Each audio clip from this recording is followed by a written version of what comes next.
안녕하십니까. 사랑의 집 가정문화연구원 이사장 주수희입니다. 세상의 모든 사람들은 인생을 살아가면서 행복한 삶을 누리기 위한 가정이라는 집을 짓고 있습니다. 그런데 이 집에는 두 가지가 있습니다. 하나는 하나님의 가정이고 또 하나는 인간의 가정입니다. 그래서 저는 이미 지난 4월에 두 가지 가정에 대해서 잠깐 말씀을 드린 적이 있습니다. 그러나 이것이 너무 중요해서 오늘은 이 두 가지 가정의 차이점에 대해서 다시 한번 말씀을 드리겠습니다. 집을 이루는 기본적인 요소에는 세 가지가 있습니다.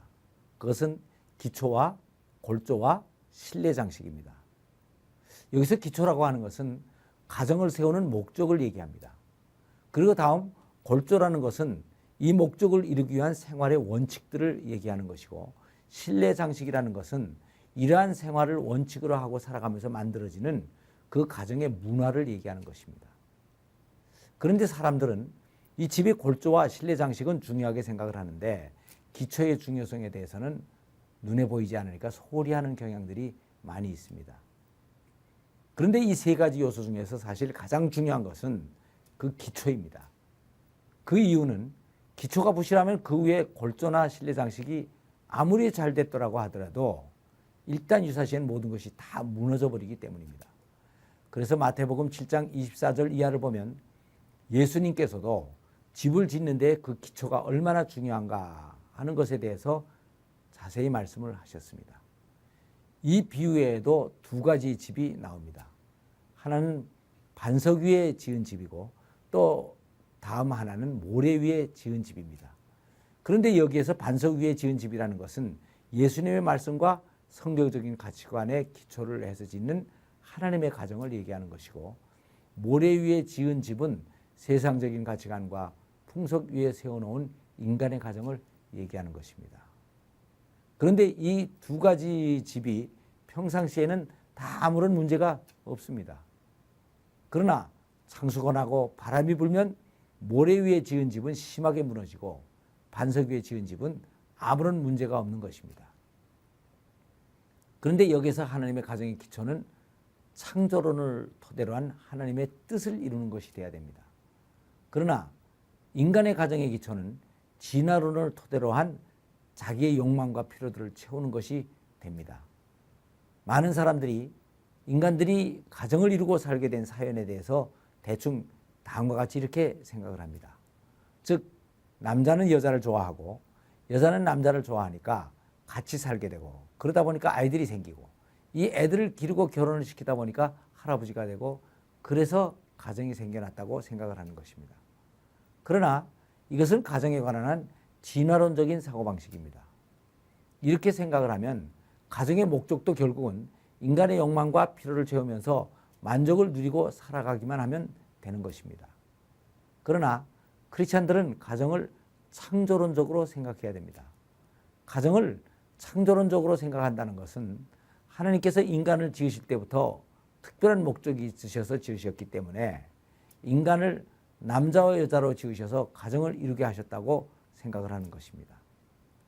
그런데 이러한 가정의 기초는 그 뒤에 세워지는 가정의 골조와 실내 장식에 큰 영향을 미치게 되는 것입니다.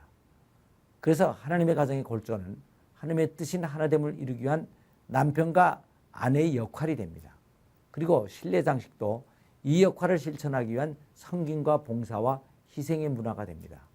여기에 비하여 인간의 가정의 기초는 자신의 욕망과 필요를 채우는 것이기 때문에 서로 요구를 하고 절충해서 50대 50의 인생 동업을 하는 것이 될 수밖에 없습니다. 그래서 인간의 가정은 실내 장식도 결국 상대를 굴복시키고 길들이고 지배하는 가부장적인 문화가 되는 것입니다.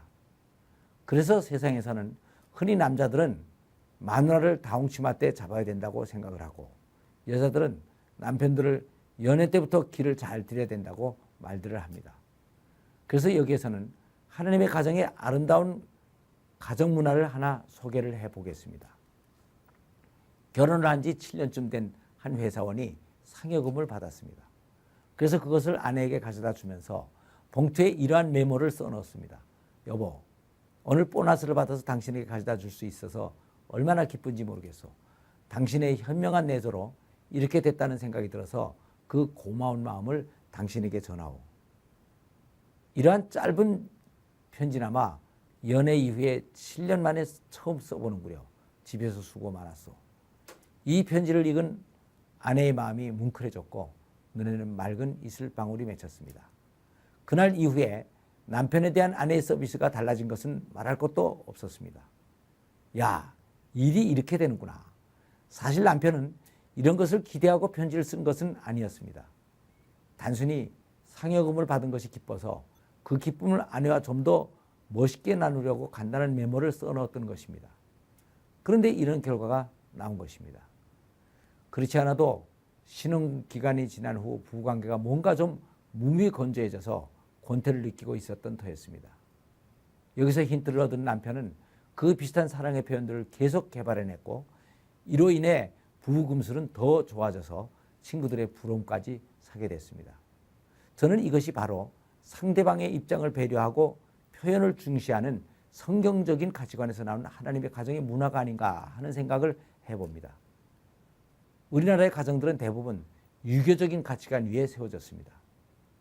그런데 이 유교적인 가치관은 사서삼경에서 남자들에 대해서 남자는 슬퍼도 슬픈 빛을 얼굴에 나타내지 아니하고 기뻐도 기쁜 빛을 얼굴에 나타내지 아니하는 것이 군자의 도다라고 되어 있습니다.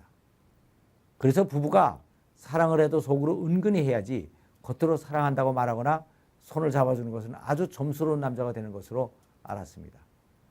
그리고 여자들에 대해서도 암탉이 울면 집안이 망한다.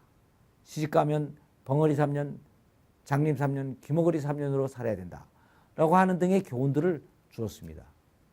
이러한 기초 위에서는 부부가 아름다운 사랑의 표현을 하면서 행복을 누리는 하나님의 가정 문화는 나올 수가 없는 것입니다. 그러나 성경에는 아름다운 말은 은쟁반의 금사과라는 말이 있고 기쁨은 나눠야 배가 된다는 말이 있고 종은 울려야 종이고 사랑은 표현을 해야만 사랑이라고 하는 새로운 가치관들이 있습니다. 우리의 행복은 꼭 월급 봉투의 액수에만 있는 것이 아닙니다. 진정한 행복은 그것을 아내에게 전해주는 과정에서 생기는 가정 문화 속에서 누릴 수가 있는 것입니다. 그런데 우리들은 다 크리스천인데도 불구하고 가정은 대부분 하나님의 가정이 아닌 인간의 가정을 만들고 있습니다. 그래서 이제는 가정의 풍성한 행복을 누리기 위해서는 성경이 제시한 가정제도의 목적과 원리들을 가정의 기초와 골조로 삼고 새로운 하나님의 가정 문화를 확립해 나가야 하는 것입니다. 감사합니다.